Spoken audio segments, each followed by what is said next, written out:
Hey everybody, this is Carl Stewart, Global Brand Director here at Crystal Dynamics, working on the Tomb Raider franchise. Today we're going to do a short video blog, podcast blog? What do we call them nowadays? A vlog? A pog, I think is what it's called. A pog. So today we're going to go through the making of the GameInformer cover and how we came to this phenomenal sort of image of Lara's face in the January issue. So today I have Brennock Adams with me. Say hello, Bren. Heyo. Bren is the concept artist who worked on pretty much 90% of everything you see from the initial concept all the way through to the final files that we delivered. What you see here is a blank slate, and we gave Bren the idea of sort of tackling this job of bringing emotion to the page of Lara in a way in which we've never ever seen her before. So take it away there, Bren. Yeah, so basically in this first phase what we're trying to do is get a quick black and white sketch down just to give them an idea of what we were thinking and kind of what they were talking about, which is trying to portray the emotion through just a crisp, clean shot of her.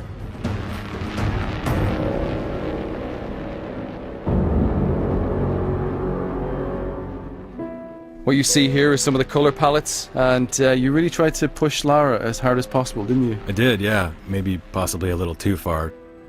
We purposely have disguised some of the work here because I think it went a little overboard. Let's a little be bit honest. overboard, but it got a little crazy. As you can see, Brad laughing away there. Along with some of the other shots that they were talking about, we wanted to give them a couple different looks. So after locking down the concept direction and composition, we then began working with our colleagues over Japan. I hopped on a plane, traveled 5,000 miles to sit down with the Visual Works team and start working on the 3D model that they had created for us, which was probably one of the most detailed models I have ever seen in my life. Yeah, Visual Works really knocked it out of the park, and they gave us the best render of Lara that we've ever seen. They also gave us a bunch of light variations as well as some different dirt effects to choose from, which was fantastic. Once we had the model back, Bren then went in and started gritting her up, turning into a true survivor. That's right, yeah. Yeah, when we got this back, we were pretty amazed at what we saw. They really did a great job lighting her. So it was really about the whole fun part, which is putting dirt and blood and crud all over her.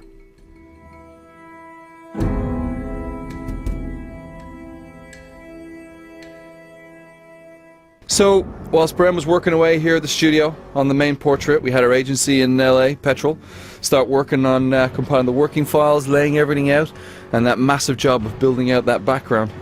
We decided that the best way to portray Lara in this first render was to put her in the place where she begins the game, which is washed up on a deserted beach. To create the background, we used a large combination of in-game stuff as well as some pre-rendered assets, and the guys blended it all together to create this nice setting for this iconic image. So once the background was finished, we then began the fun job of adding all the final touches and getting the final working files ready. And the job was split between 2 locations in LA and San Francisco.